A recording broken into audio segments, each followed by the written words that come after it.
Hi, can you hear me there, Annalie? You can hear me. Okay, perfect. Fantastic. All right, wonderful. All right, guys, I'm going to get started with the presentation.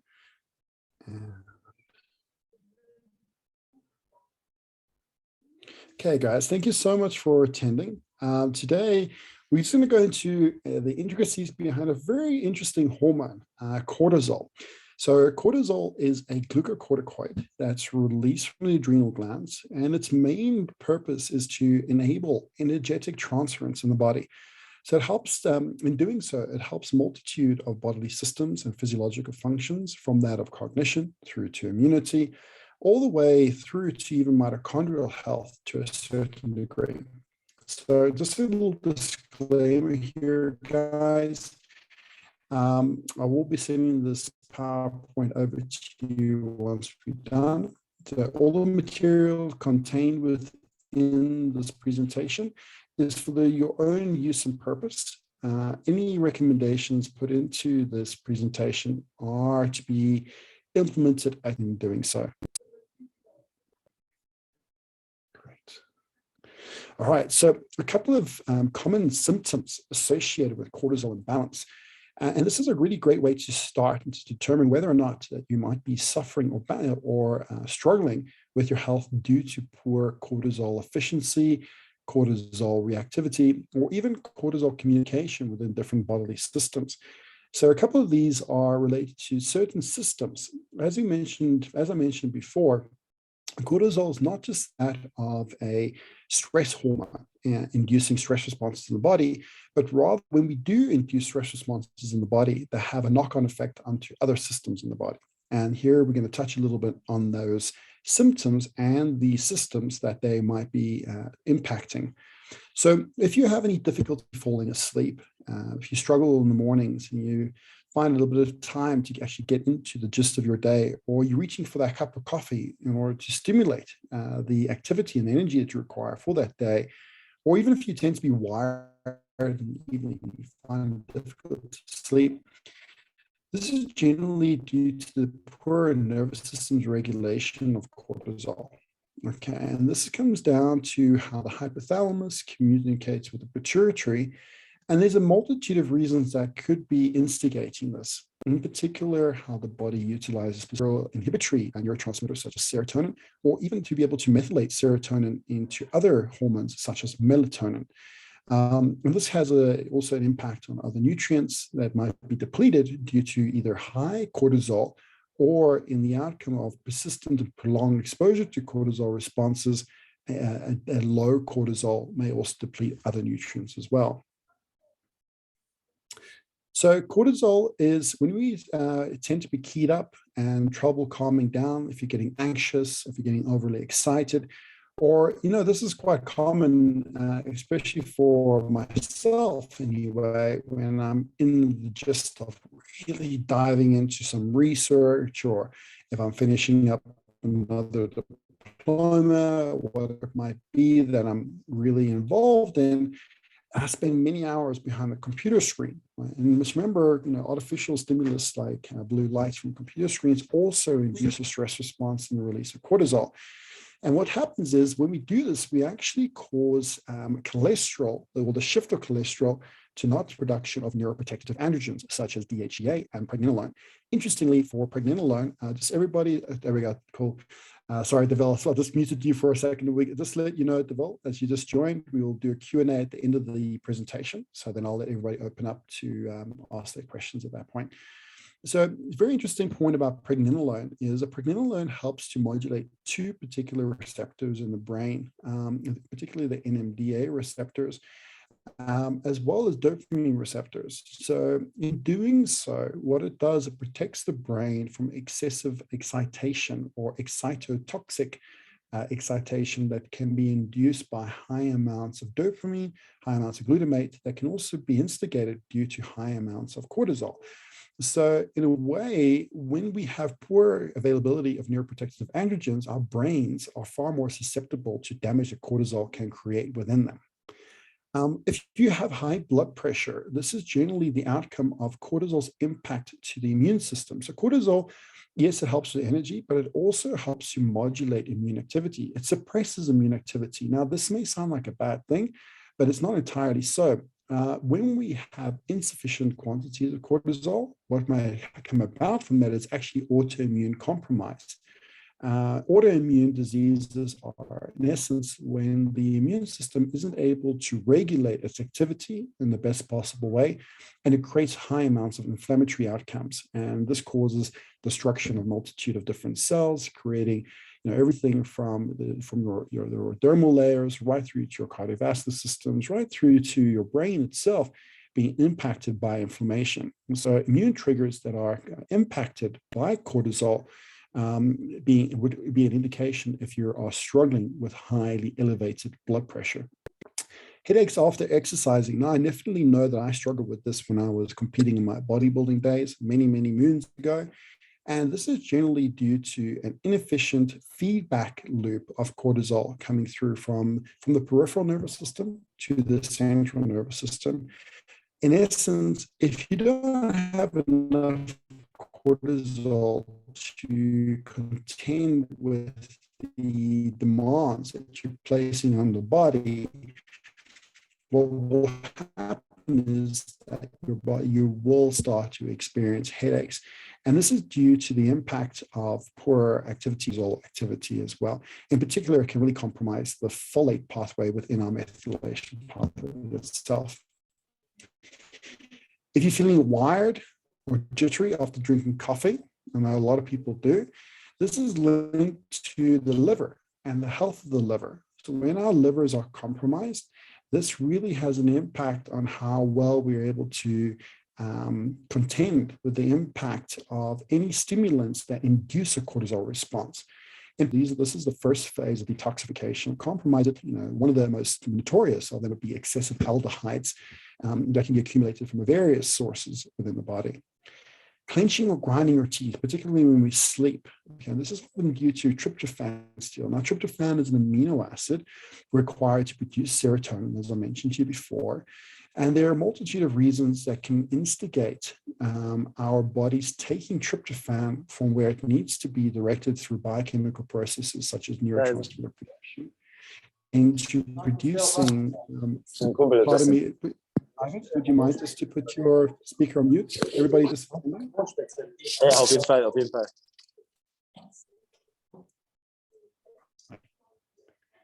Just everybody attentive, if you just mind to put your speakers on the mute for me, please. We will open up the floor to any questions once we're done. Thank you very much. So just going back again, if you are clenching or grinding your teeth, it is generally linked to a tryptophan steal. And this can come about predominantly actually from overgrowth of candida in the gut, yeast accumulation, which can actually compromise how the body is able to balance out the impact that cortisol has on the central nervous system and subsequently the production of inhibitory neurotransmitters once again. If you're calm on the outside and troubled on the inside, this is linked to blood glucose utilization in the brain. Now, in a couple of upcoming slides, I'll talk to you about how cortisol has an antagonist role to insulin and why it's so vitally important to be able to modulate the flow of blood to the brain. As in excessive or insufficient quantities of blood flow to the brain can have a whole vast magnitude of unwanted outcomes and side effects as well. If you're struggling with chronic lower back pain or worse, that gets worse when you're tired, this is generally linked to when cortisol has massive mineral depleting factors or capacity.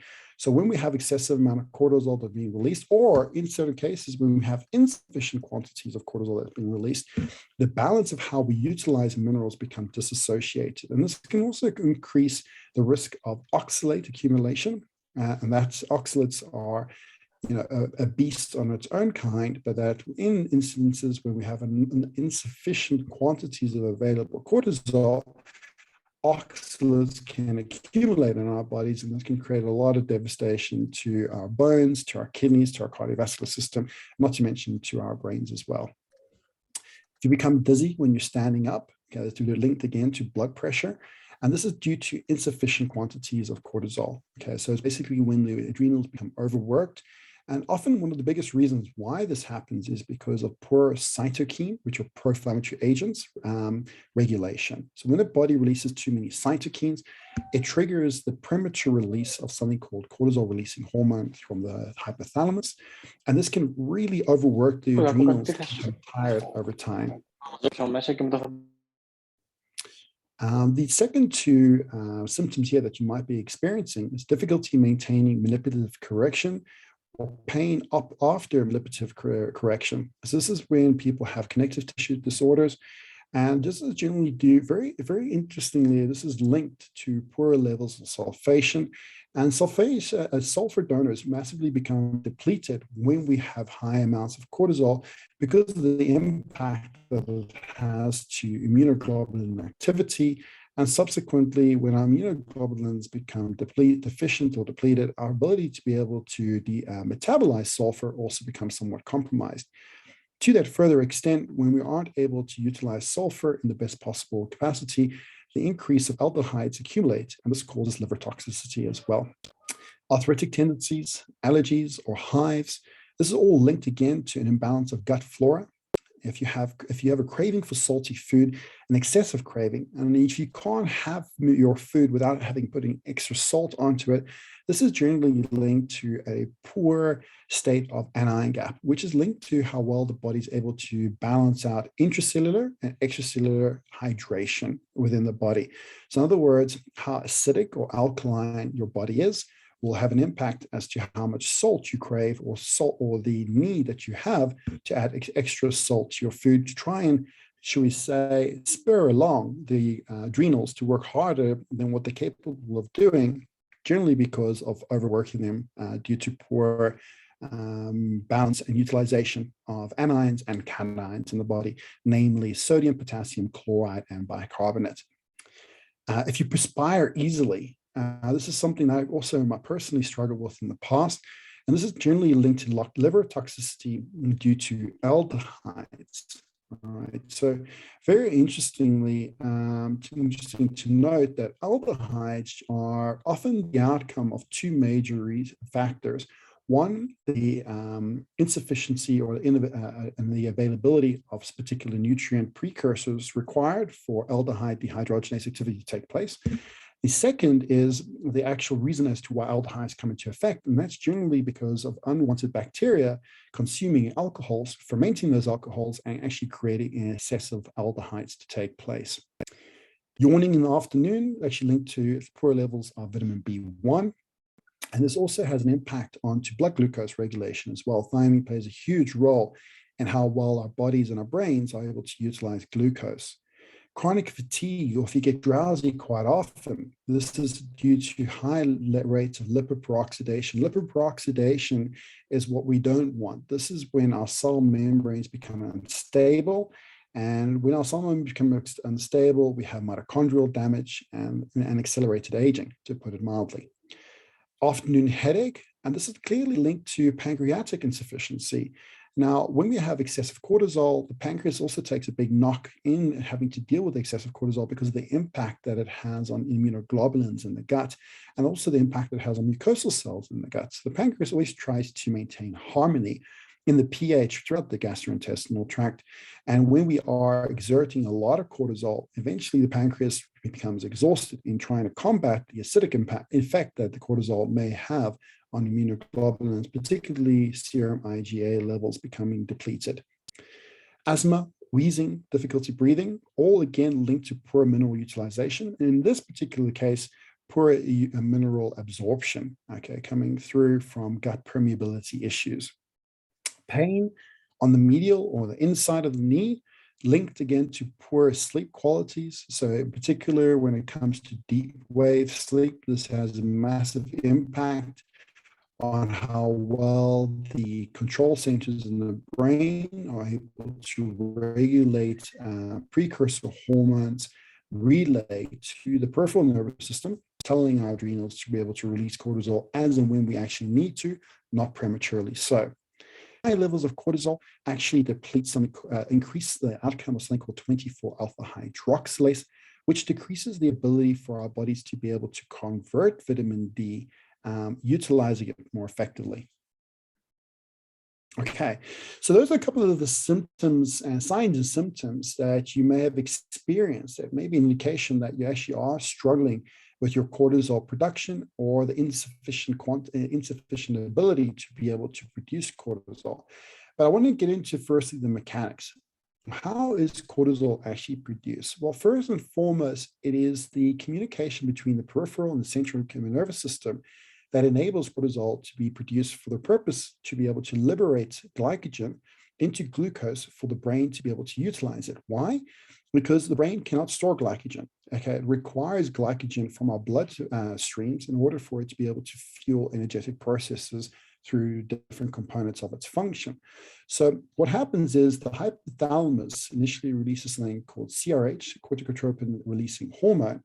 This stimulates the anterior pituitary gland, and interestingly, another hormone that's also stimulated by the anterior pituitary gland is the hormone that it releases aldosterone.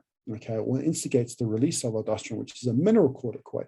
So when we have a high stimulation in the release of cortisol, what will also notably happen is that we'll also have a high stimulation in the release of aldosterone, which will impact our kidneys, and frequent urination also comes about. So if you're struggling with frequent urination in the evening, getting up, in the early hours of the morning, it is a sign that the feedback mechanism from your peripheral nervous system to your central nervous system may be compromised. Once the anterior pituitary releases adrenocorticotropic stimulating hormone, which is what the acronym ACTH stands for, it tells the adrenal glands to actually release cortisol itself from the zona fasciculata part of the outer zones of the actual of the adrenal glands themselves. Now, exactly what does cortisol do? Okay, cortisol's function, in fact, is so vitally important. Firstly, it regulates blood sugar throughout the body. Okay, so we require blood sugar for our nervous system. We require blood sugar for ATP production, but also in how we regulate blood sugar, it's vitally important to not allow our bodies to go into hyper states of inflammation, or to not to be able to fuel our immune cells to be able to instigate insults, bacterial insults, parasitic insults, any foreign compromises that may come about within our immune system itself. The second point of that is it promotes breakdown of fat and protein for energy. So it's very important for rates of beta oxidation. It's also really important for proteolysis to occur. And this is a necessary factor to help and to sustain autophagy throughout the body, as well as to help our efforts to be able to not accumulate excessive amounts of visceral fat, and also to that further extent, to not create excessive saturation to our cell membranes. It opposes the action of insulin. Now, this is very, very interesting because when we have an excessive quantity of blood flow to the brain, this is what often causes neurodegeneration. This is also what instigates the beta states of our brainwave activity to go from a state of cognitive optimal function to a state of anxiety to eventually a state of stress. Also, the ability for our brains to be able to instigate momentary aspects of hypoxia are vitally important, because in these momentary aspects of hypoxia, not prolonged hypoxia, but momentary hypoxia, certain neurons start to proliferate and create neurogenesis. So in other words, the connections between neurons, they start to rewire themselves in a way in which it better enables communication to take place in the central nervous system itself.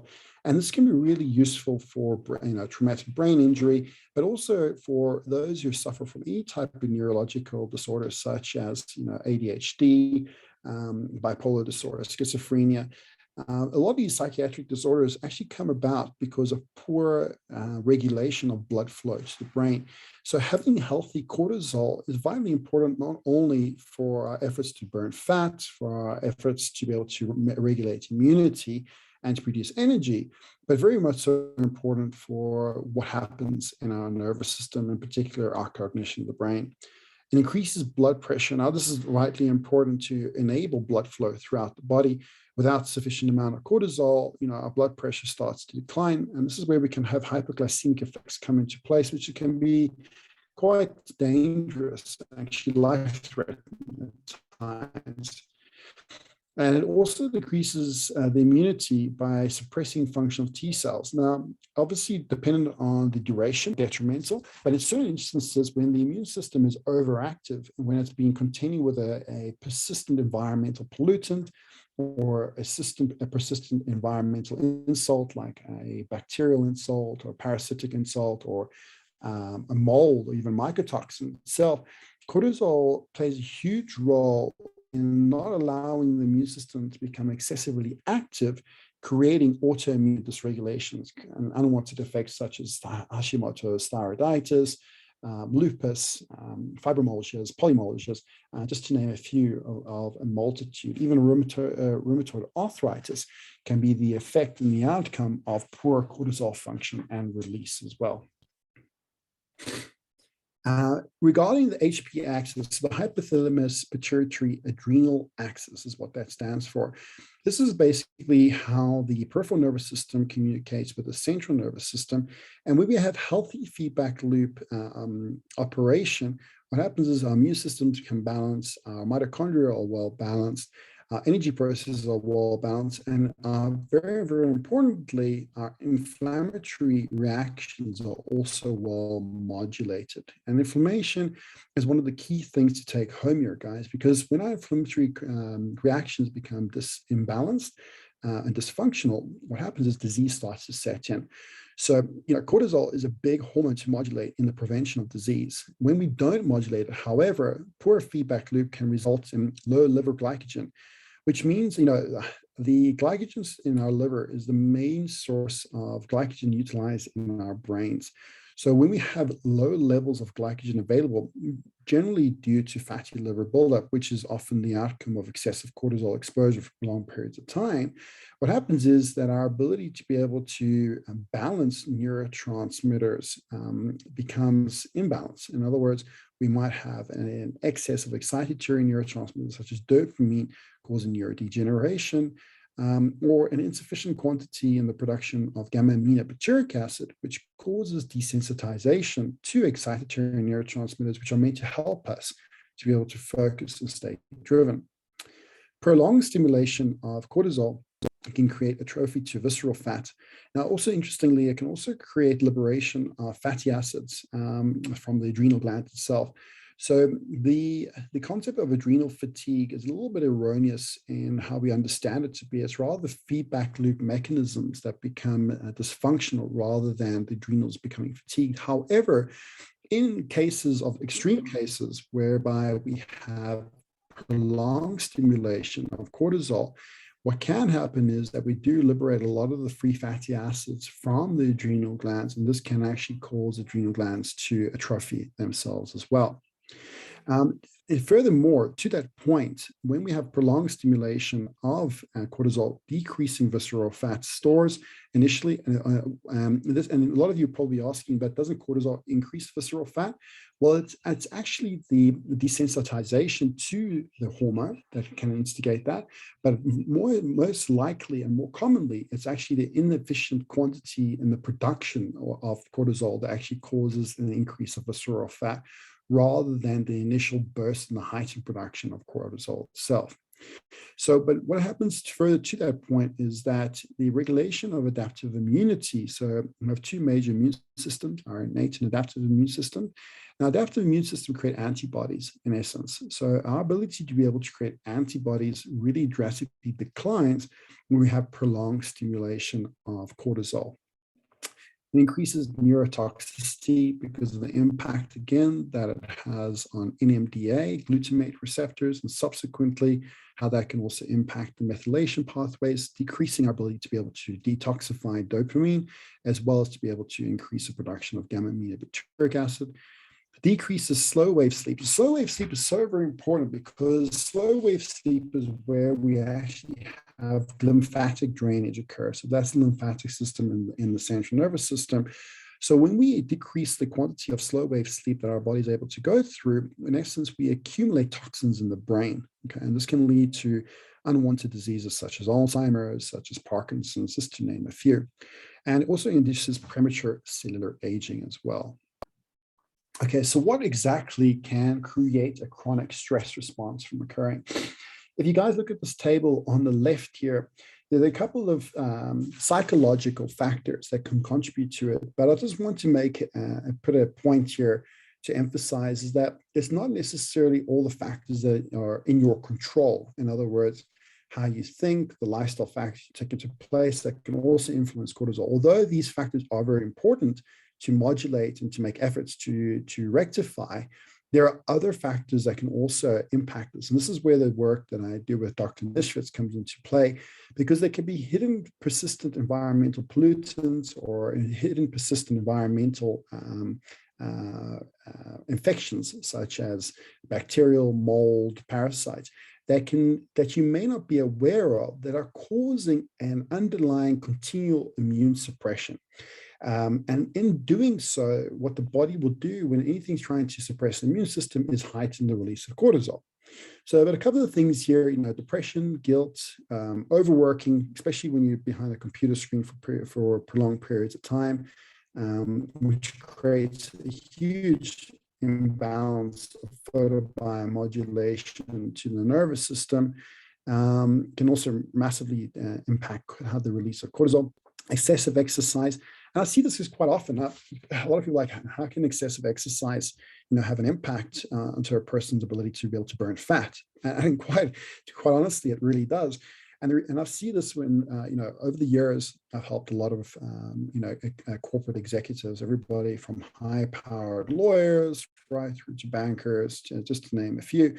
And often what happens is that, we have this jolt of enthusiasm, motivation that comes into us, and we rush into the gym and we create an onslaught of exercise to try and get ourselves into shape. The problem there is when we do that, the feedback mechanism that I mentioned to you guys before becomes imbalanced. And this is the reason why it's not about how big your flame is, but it's rather about how dry your wood is in the body. And what I mean by that is you only need a certain amount of a spark in order to instigate a bonfire. But if the wood in your bonfire is is wet due to poor regulation of feedback mechanisms of cortisol, then it doesn't matter how hot your flame may be, you're never really going to get your metabolism burning in the best possible way. So excessive exercise is one of the biggest contributing factors, and it's intermittent bouts of excessive exercise that I see to be quite a common cause here as well. It's a better way to approach any exercise objectives or intentions is to actually look into what your body can best handle. And this can be utilized by using very basic biometrics to gauge whether or not your stimulus via sympathetic responses like exercise are actually to your benefit or to your detriment, utilizing things such as glucose variables, whether it be fasting, pre or postprandial, meaning before or after having a meal, whether it be your resting pulse rate half an hour after you've woken up in the morning, or taking a look at your pulse rate at different intervals during the course of the day, or even your temperature. Your body temperature can really tell us a lot about what impacts cortisol is having on the thyroid. And as both of them are metabolic-based organs and producing metabolic hormones, once you impact cortisol in a negative way, subsequently your thyroid is going to take a knock and vice versa. So looking at the quantity of how you exercise is very, very important to firstly get back into the best way in which you can handle cortisol. Let's see, we have a chat here. Okay, right. Sonia had to leave us, so her daughter has to go to bed. No problem, Sonia. I wish you best of luck getting a kid to sleep, and hopefully she can also have her cortisol cycle in the best possible response as well. Sleep deprivation is a big one here, guys, and one of the biggest contributing factors to sleep deprivation is excessive stimulus of artificial lights in the evening, or excessive stimulus of non-native electromagnetic frequencies. Looking at our phones, having Bluetooth devices, not switching off the plugs of the walls, not having blackout curtains, getting artificial light coming through the evening. These are just a few of many contributing factors to causing sleep deprivation. Excessive also production of cortisol also impacts, again, the tryptophan metabolism, and subsequently this can have a negative impact onto mineral utilization, which can really massively deprive one of quality sleep. Light cycle disruption, again, going into the sleep, staying up in late hours. The more that there's been a multitude of studies that have been conducted stating that for every hour that you go to bed after 10 p.m. in your normal circadian cycle, that actually increases the production of cortisol by 50%, okay, for that period of the day. When you go into when the body produces and how much cortisol the body produces in different times of the day, but when we increase the production of cortisol in later hours of the evening, going to bed after 10 o'clock, this has a negative impact as to how well your body is able to go into deep wave sleep or REM sleep, creating lymphatic drainage or creating healing to the induction of regenerative hormones such as growth hormone. Late hours surgery may have a big impact onto the stress response, trauma injury, whiplash, head injury, inflammation, pain, temperature extremes, toxic exposure such as heavy metals, such as clostridia and anaerobic bacteria, such as candida, such as mycotoxins from molds, infections linking again to that toxic exposure. And these are actually kind of one and the same, because when we have these toxic exposures, often what happens is they hold on to the toxic elements, such as heavy metals, that actually compound immune suppression, which is what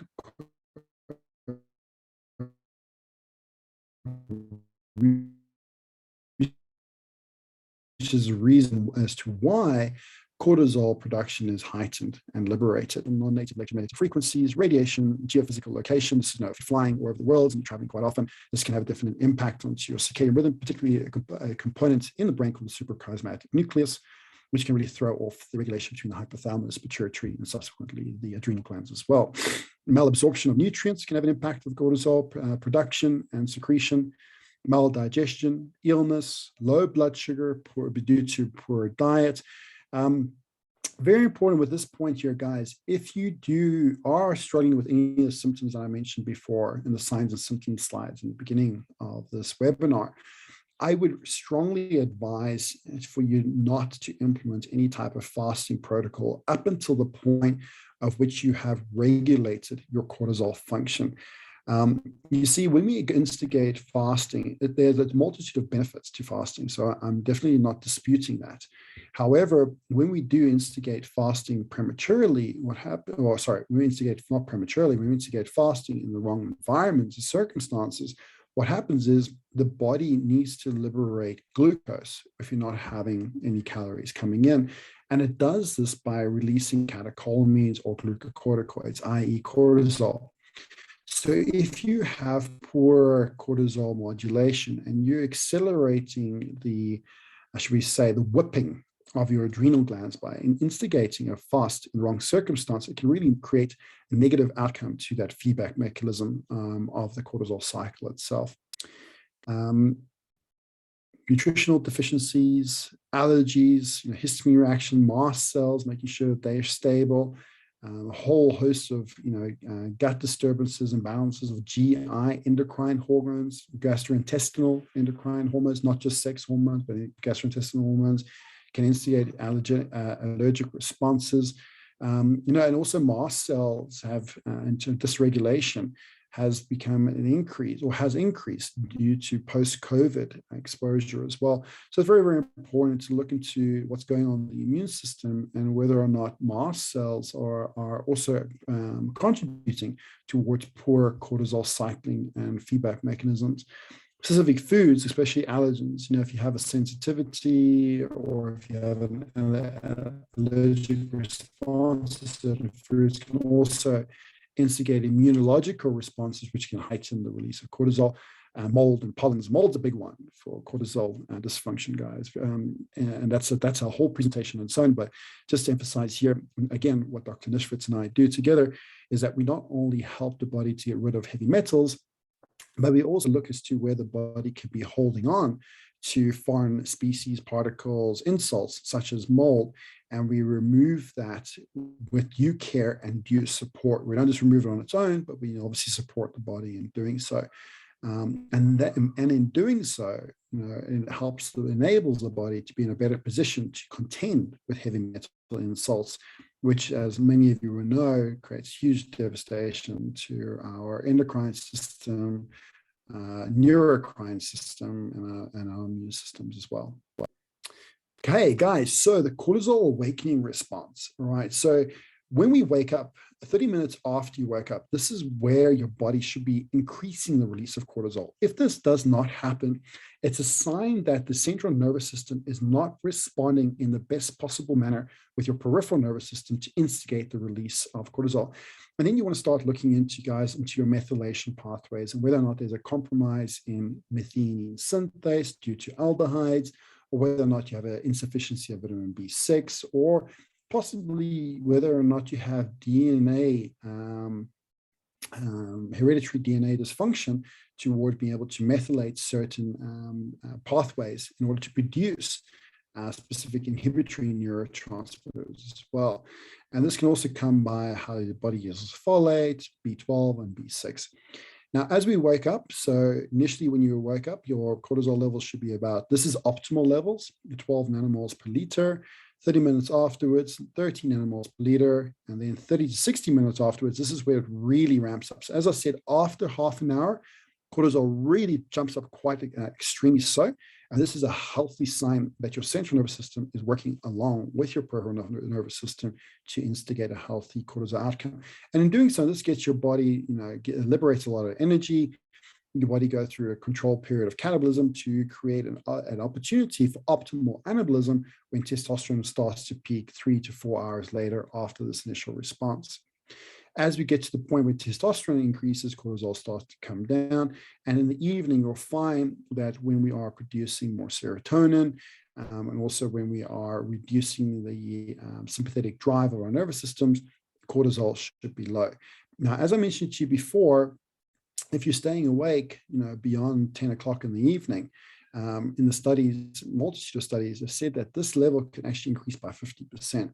Now, although it's not as high as this quantity over here, you can imagine what impact this will have on your ability to be able to get good quality sleep, restorative sleep. Now, going into tryptophan. So I spoke about tryptophan before. When we have excessive elevations of cortisol, it causes the liver to release something called tryptophan dioxygenase, okay?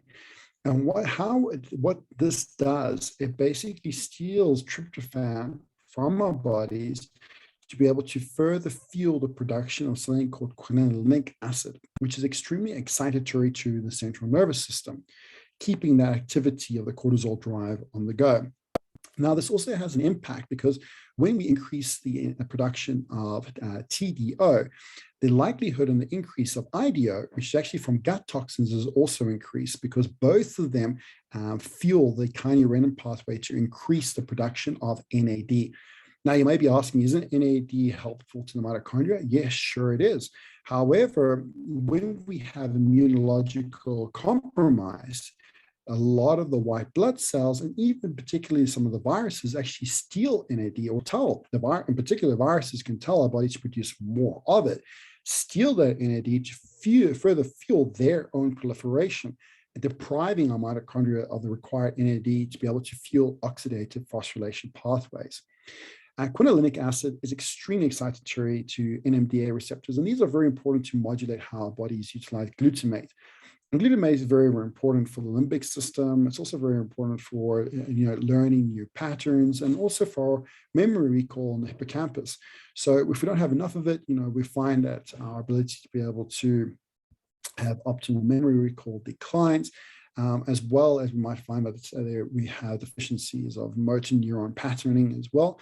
We have excessive quantities of it, we can now exactly have the same outcomes of neurodegeneration occur as well in the forms of neuropathy.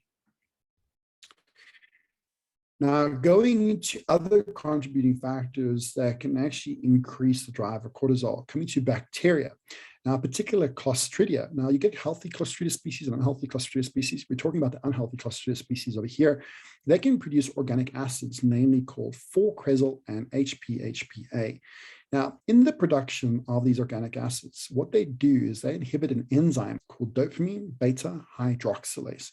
And what this does, it stops the brain from being able to filter excessive dopamine and convert it into norepinephrine. Now, norepinephrine is very important to help to balance out circulation, to improve on, and in doing so, to reduce oxidative stress along the arterial walls, i.e. the increase of LDL, low-density lipoproteins from cholesterol. So when we have inhibited DBH, poor norepinephrine, the likelihood of atherosclerosis increases dramatically, but so too does the neurotoxic effects of high dopamine occur in the brain.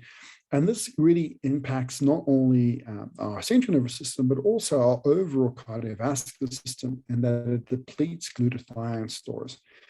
So glutathione is responsible for phase 1 and phase 2 detoxification processes in the body, but is a very important antioxidant for the cardiovascular system too. So we overstimulate dopamine tracts due to excessive dopamine concentration in the brain, due to an insufficient amount of dopamine beta hydroxylase to break down that dopamine. We basically have neurodegeneration occur, as well as cardiovascular health decline. This is a little bit of a chart here for you guys, and I will be sending this PDF, this PowerPoint over to all of you once we're done with the presentation today, so you can take a look. But you can see here that dopamine toxicity really depletes our antioxidants. It gets recycled. The oxidants that it creates, particularly dopamine or quinone, gets cycled thousands and thousands and thousands of times, creating superoxide free radicals, and this creating massive amounts of degeneration, as well as premature apoptosis of brain cells, to the point where the brain cannot regenerate neuron cells as well if it isn't put into contention.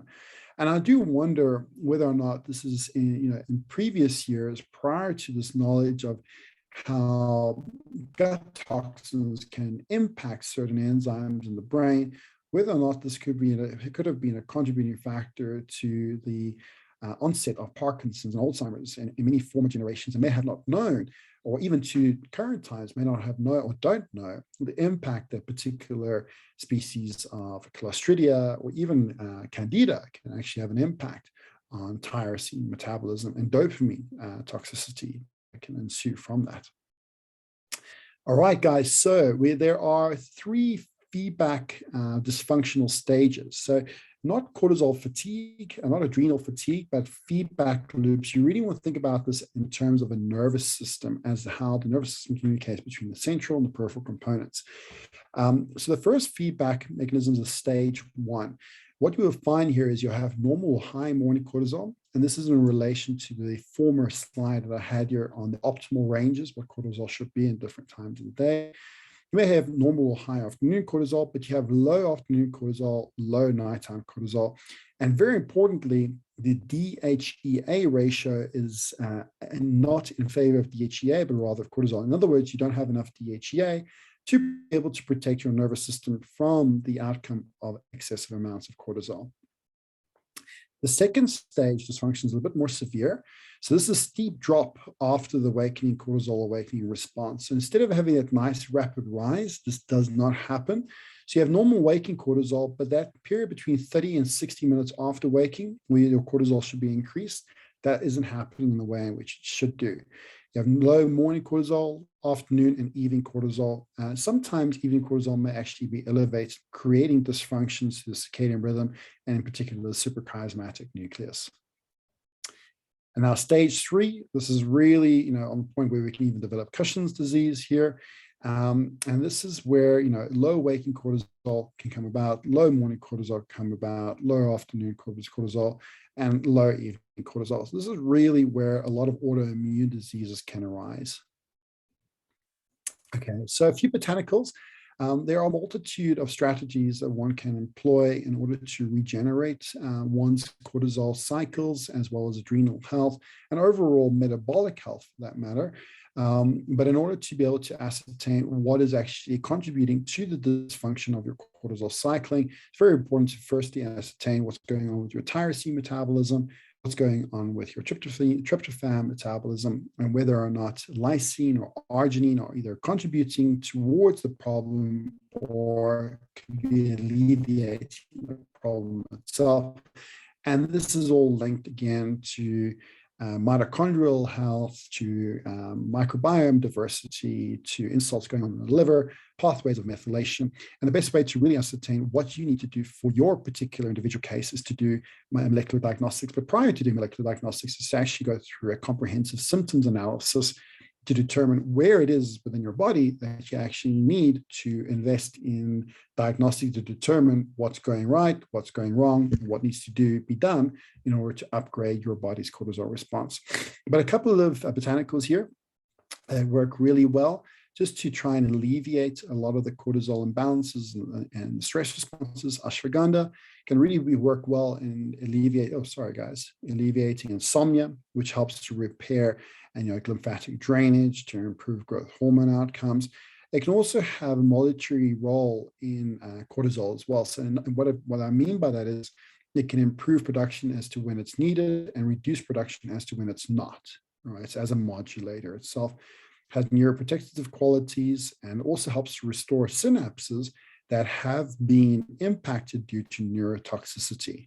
Okay, and this comes back to that point when I mentioned to you about inducing momentary hypoxia to the brain actually creates synaptogenesis to occur between neuron cells, but it's momentary, not permanent. So please make sure that nobody's suffocating anybody in order to regenerate the brain. That's not what we're promoting here, but rather utilizing certain circumstances such as hyperbaric chambers or such as in botanicals and other strategies, even diaphragmatic breathing or breath holds can really induce a huge synaptogenic response.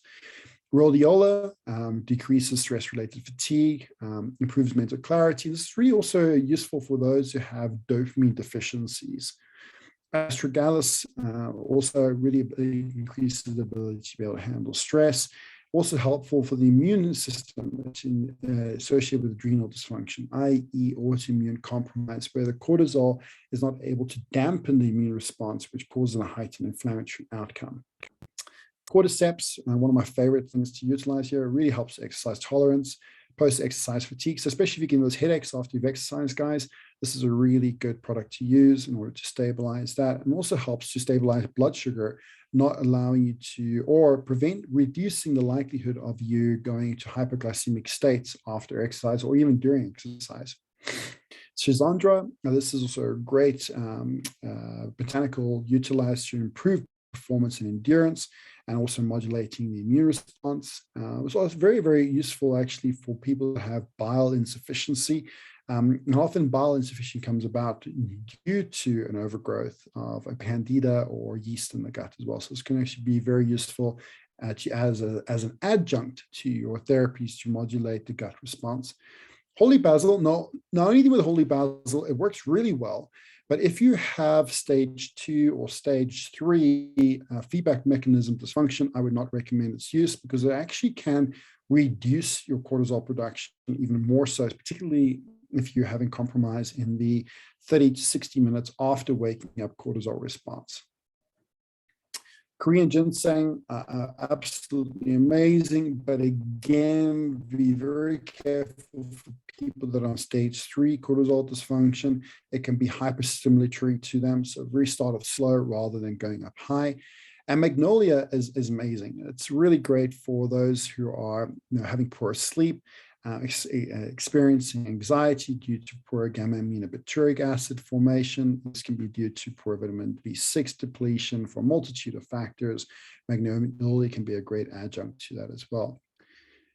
Nutrients, it also helps. A couple of things here, guys, you guys can incorporate nutrients to support cortisol, vitamin C, vitamin B6 or pyridoxine, alpha-lipoic acid, vitamin B5 or pantothenic acid, minerals to support cortisol function, magnesium, zinc, calcium, selenium, molybdenum. Molybdenum is very important here again for aldehydes and what aldehydes can do to poor detoxification process in the liver to cortisol, and in other words, i.e. increasing TDO. Lifestyle support cortisol function, sleep, very, very important. Make sure to switch off your electronic devices, guys, before you go to bed. Try to get a good evening life routine going. Try not to eat 2 hours before you go to sleep. Have some Epsom salt bath. Take some time to chill. Get off your computer screens, off your phones before you go to bed. These are all really good practices to help you get into a better state of sleep. technology, again, linked to sleep. Exercise, if you are struggling with stage 2 or stage 3, try not to exercise after 4 p.m. It's really just going to increase your cortisol concentration, throwing out your potential of sleep and inducing an unwanted cortisol response, and by increasing cytokines. This is what exercise does. When we break down muscle tissue fiber, we increase the release of interleukin-6 and tumor necrosis factor. And in situations like feedback mechanism dysfunction on level 2 or 3, we don't have enough DHEA to combat the impact of interleukin-6 tumor necrosis factor increase. So be very careful as to what time, and also what type of exercise you're doing. If you are in these later stages of dysfunction, going through for a hypertrophy or a German body composition deficit may not necessarily be the best option for you to employ until you get that feedback mechanism back into optimal state and balance.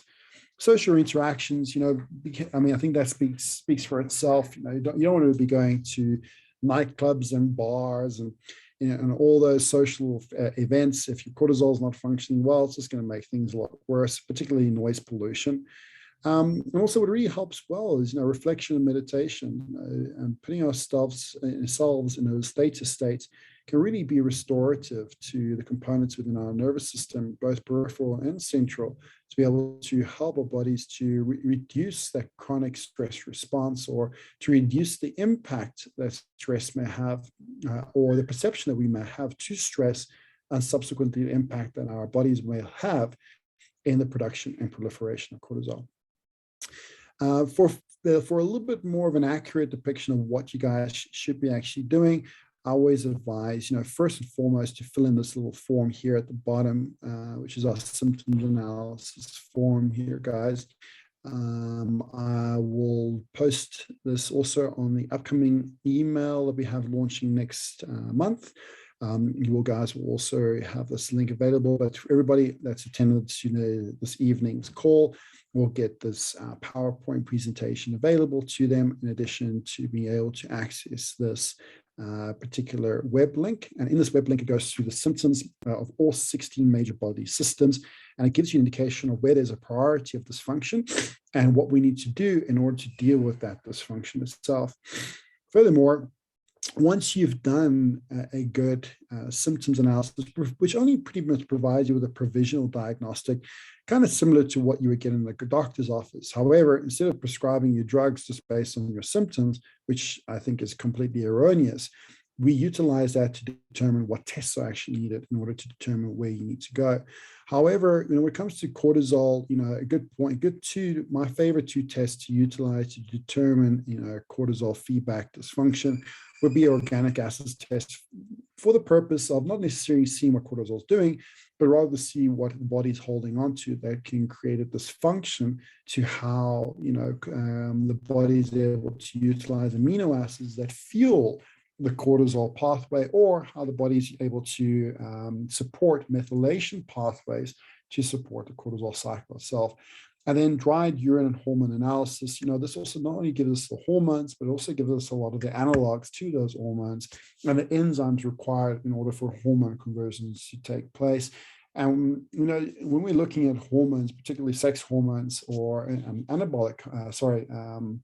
cholesterol-based hormones itself, and we also need to consider, or androgenic hormones itself. We need to consider the fact that 2 major organelles within our cells are really responsible for the conversion or the production of hormones, that being the mitochondria and the smooth endoplasmic reticulum. And dried urine hormone analysis gives us a good indication of where, on a cellular mechanism, either of those 2 organelle functions are actually optimally functioning. And if they're not, what we could do either via peptide, nutrient therapy, hormonal therapy, even photobiomodulation, in order to improve on their function on a cellular level, rather than just going in and getting hormone replacement, and often in most cases unnecessarily so. And that's it for the end of my presentation. So I'll open up the floor now to any questions anybody may have. Thank you for your patience.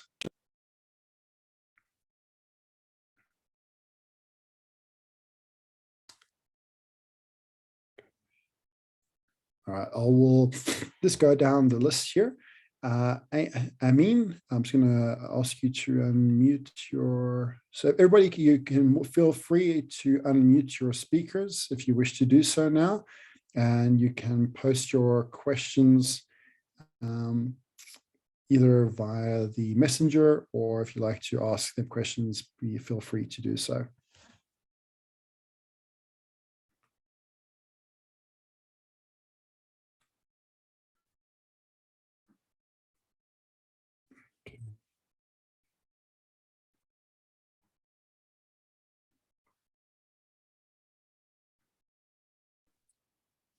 Yo, Justin, what's up?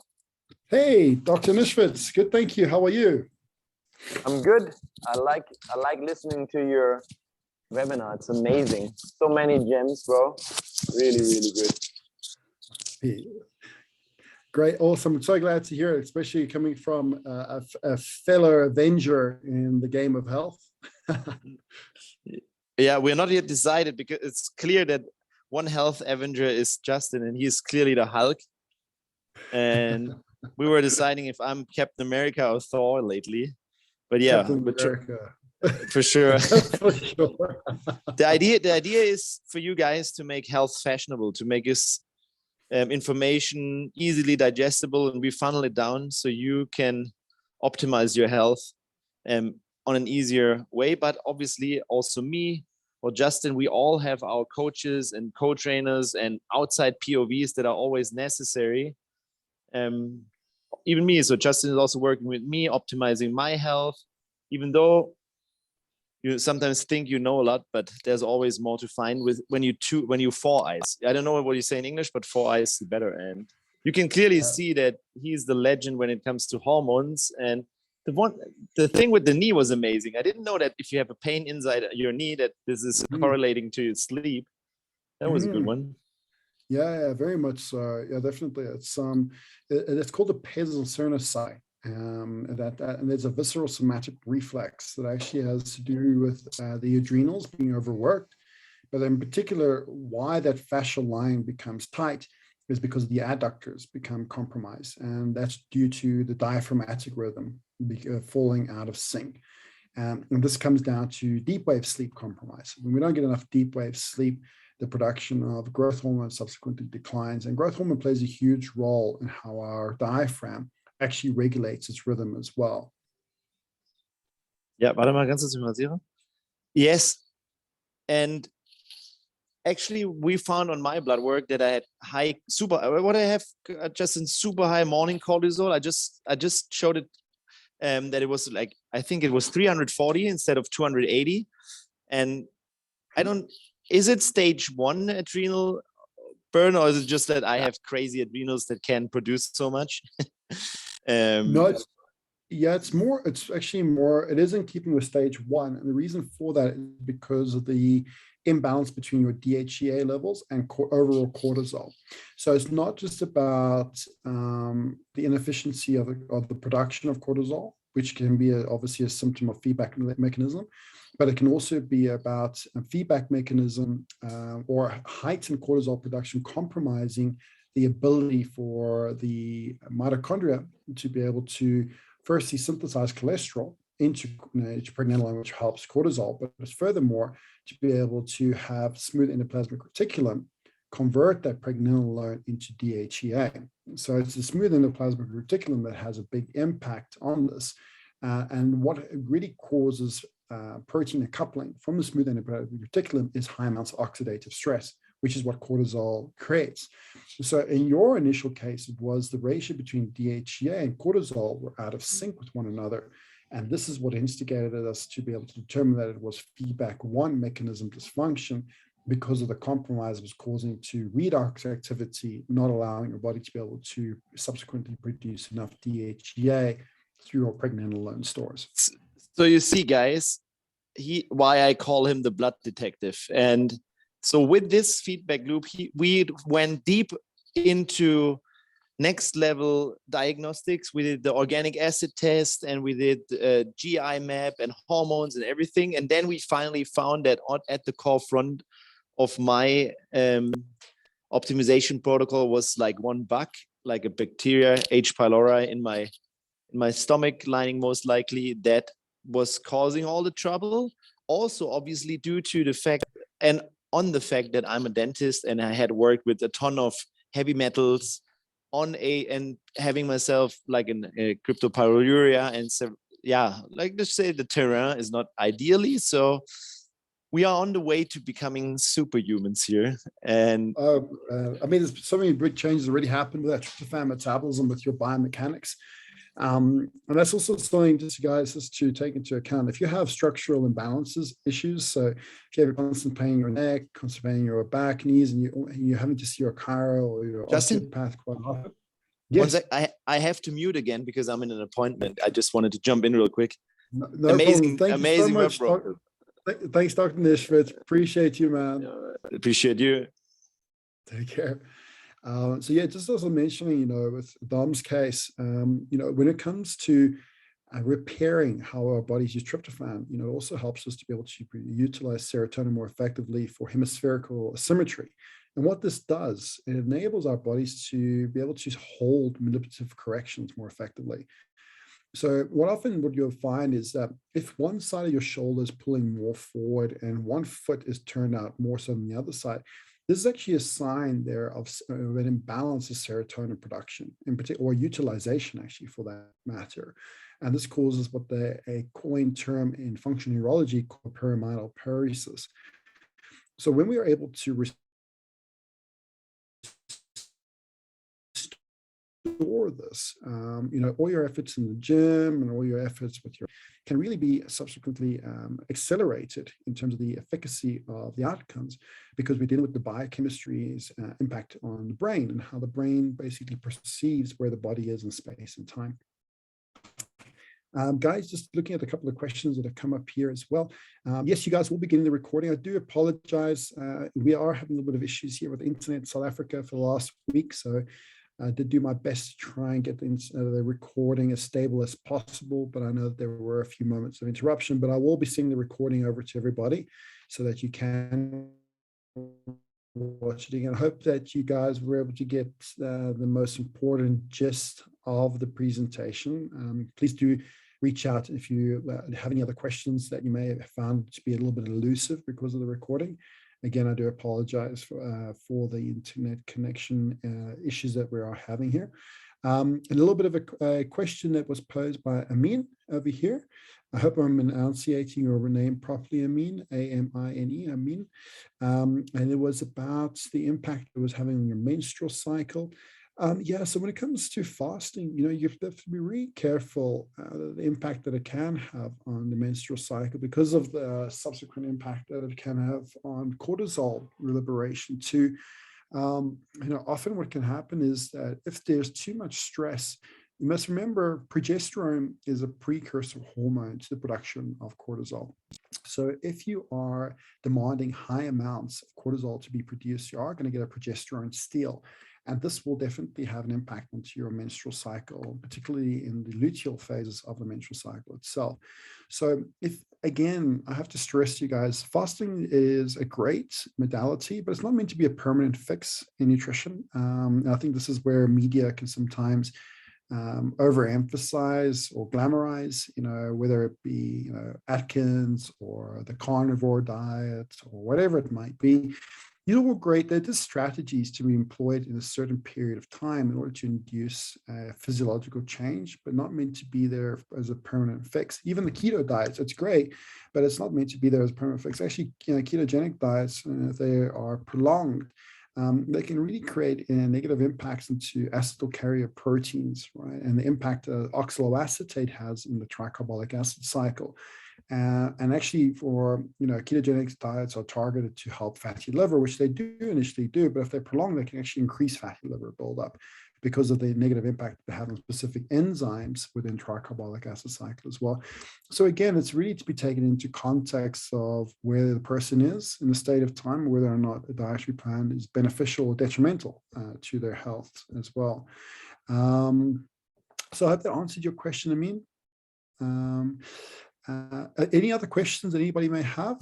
We've got 4 minutes left. Please feel free to either post your questions on the side or to jump up and just ask. Got one more question here. So we have one from Katie. I have a question about aspect of feeling jittery after drinking coffee. So the link to poor antioxidant production in the liver. Should these people support the body with antioxidants and maybe detoxify the liver and then they can drink coffee, or should they not drink coffee at all? Well, this is actually quite interesting. So coffee, it's gotten such a bad rap for such a multitude of reasons, saying that if you drink a lot of coffee, it increases it increases the proliferation of androgenic receptors in the brain. Adenosine receptors in the brain, and the increased amount of adenosine receptors in the brain can cause fatigue over time. And yes, this is true. And this is why I also think that, if you are going to use any stimulant, and coffee is a stimulant, that you should have refractory periods where you detoxify the intake. But that doesn't mean that you should necessarily have to stop drinking coffee altogether. I love a cup of coffee. I'm not gonna lie to you guys. I absolutely adore my coffee, but it's also about the source of where you get your coffee from. Your Dave Asprey really went into this about, non-toxic sources of coffee and how they've been roasted with his range and his bulletproof range, which I highly recommend as well. But apart from sources as well, when it comes to the liver, if your liver is overloaded, antioxidants would help for sure, but you have to ask yourself, is it the lack of antioxidants that's causing the overload, or is it other entities? And this is where organic acids can really help, Katie, because organic acids can give you an indication of aldehydes and whether or not, it could be candida or mold that could be increasing the production of those aldehydes. And unless you were to deal with those as potential sources contributing toward the aldehydes, creating an impact onto the liver's ability to be able to positively handle coffee, then yes, you may not be able to enjoy a cup of coffee ever again. But if you were to address the root cause creating the dysfunction to the liver, which is not necessarily always just antioxidants, but rather insults contributing toward toxic accumulations, such as candida or mycotoxins, then it would give you a much better opportunity to improve, your ability to have coffee benefit your brain, and coffee and being an inhibitor of adenosine helps to promote dopamine production or utilization. So it's a fantastic antioxidant source. It's a fantastic antidepressant source as well. So it has a lot of positive benefits. Coffee isn't, the evil it's made out to be in many, many circles, but it needs to be utilized in the right context. And one thing to take into account as well is if you have an overgrowth of bacteria, even if it's commensal bacteria, which is healthy bacteria, one of the markers you'll find elevated on organic acids to be hippuric acid. And what this will do is chlorinogenic acid and caffeic acid found in coffee can actually, in situations of elevated hippuric acid, can actually be quite devastating to the mitochondrial health and also to the production of NADH, which is a reduced form of NAD. And this can really have a negative impact onto how well the body is able to support oxidative processes or reduce processes throughout the body. In other words, modulate oxidative stress. So it's very, very important to see why it is that your body is responding to coffee, which it is. In certain situations, for example, genetic polymorphisms that may make you more vulnerable to poor methylation, coffee, it might be better to avoid coffee altogether. But those situations are not as common as people make them out to be, in all honesty. And more often than not, it's actually because of imbalance going on due to persistent environmental pollutants or persistent environmental insults like mold or candida or clostridia or just overgrowth of commensal bacteria. And this is all comes down to, once again, to the health of accessory organs, to your gastrointestinal tract, and the overall state of your gastrointestinal endocrine system, and how the nervous system has a part to play in that. So I hope that answered your question. Quite a long-winded answer, but it's quite a complex topic to address. And if you are feeling jittery at the moment, switch over to something like green tea would help, because it doesn't have the chlorogenic acid or the caffeic acid in it, but still gives you the caffeine. And it has got L-theanine in it to be able to help, with the gamma-aminobutyric acid formation as well, which can offset any excessive toxicity that dopamine might be creating as well. So I hope that answers that question. And then one more here from Nelly. I have a question around liver health. What's your best take for supporting and detoxifying the liver? Again, this comes down to what is causing toxicity in the liver. And you really need to be able to see the big picture on this as well. Often, bile, for example, can be consumed by candida and causing biliary stasis. Red blood cells, iron can be liberated by clostridia or mycotoxins can also liberate iron, and this can also create a negative impact onto glutathione stores, and the gut and glutathione levels can be massively depleted because of dopamine toxicity caused by aforementioned slides when it comes to tryptophan dysfunction as well. So there's a whole host of things that could be compromising the state of health of the liver, rather than just giving the liver aids for sulfation, glucuronidation, acetylation, glutathione, important amino acids that help the liver as well, and then obviously modification aids as well, like vitamin C and your Bs and what have you. It's just the raw material. You're not necessarily going to be addressing the cause that's causing the raw material to not work effectively. So in addressing the liver, I would have to say, you need to figure out what is actually causing compromise to the liver, and then address that cause rather than just giving nutrients to try and overcome, a dysfunctional liver. I hope that's well. Guys, I'm going to end the presentation there. I hope you all enjoyed it very, very much. I will have my team to send you guys the recording in the next month's newsletter, but I will have the PowerPoint nonetheless sent to you tomorrow. But yes, the recording will be sent out in a month's time. From me, Justin McGuire, stay optimized.